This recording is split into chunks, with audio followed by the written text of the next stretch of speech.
So the US government, I think I told you this at one point already, it's illegal to induct anyone into the US Army if they have an IQ of less than 83, right? It's about 10% of the population.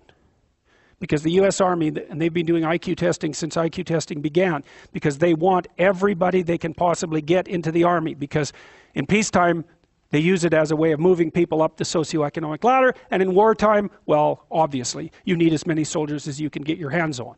And so you're not going to be any pickier than you have to be.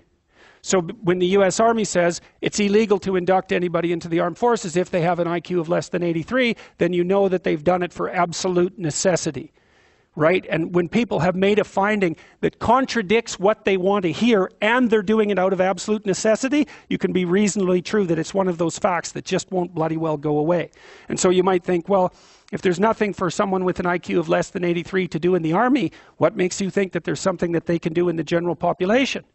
And then the issue is, because the conservatives will say, well, they should just work harder. It's like, sorry, that ain't going to fly. And the liberals will say, well, there's no difference between people anyhow. And you can just train people to do everything. And that's wrong. So they're both wrong. And they're seriously wrong. And the fact that neither side of the political perspective will take a good, cold, hard look at this problem means that we're going to increasingly have a structural problem in our societies, because we're complexifying everything so rapidly that you can't find employment unless you're intelligent. You guys are really going to face this, Lawyers are disappearing like mad. And the reason for that is, you can look it up online. Increasingly, you can do things yourself if you're smart. And so, like, the working class people have been wiped out pretty nicely over the last 30 years by automation and various other things. It's the low end of the white collar class that's coming up next.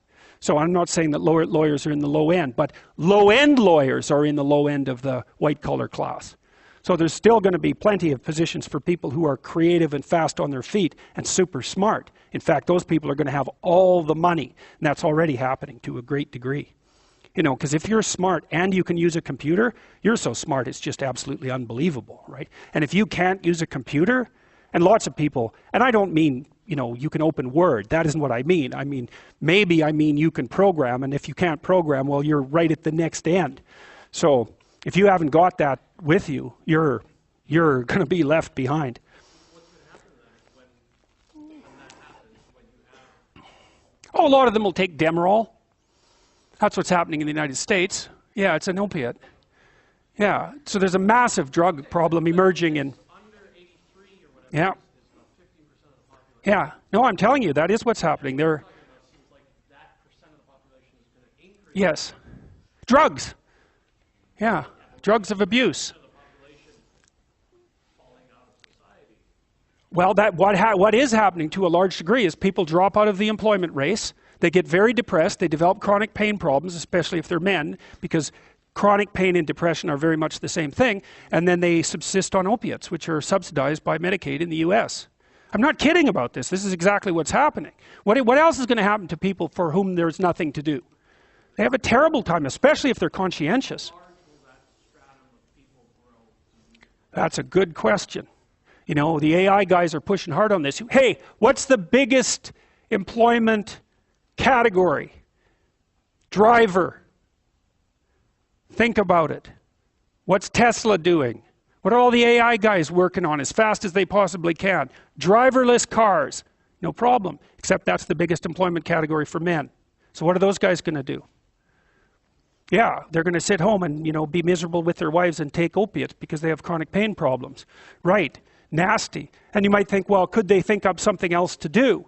Well, if you have an IQ of 83 or less, you're not going to be doing a lot of thinking about something else to do. That isn't how it works. Because you're more of you're an act person, not a thinking person, roughly speaking. And so if you have a task at hand, especially if you're conscientious, you can diligently go about it. But, I've tried to train people with IQs of 80 and less to do what I would consider tasks that one of you could learn to do in 10 minutes and never make a mistake again. And it's like tens of hours with bare minimum mastery of the tasks. So, yeah, it's an ugly situation, no doubt about it.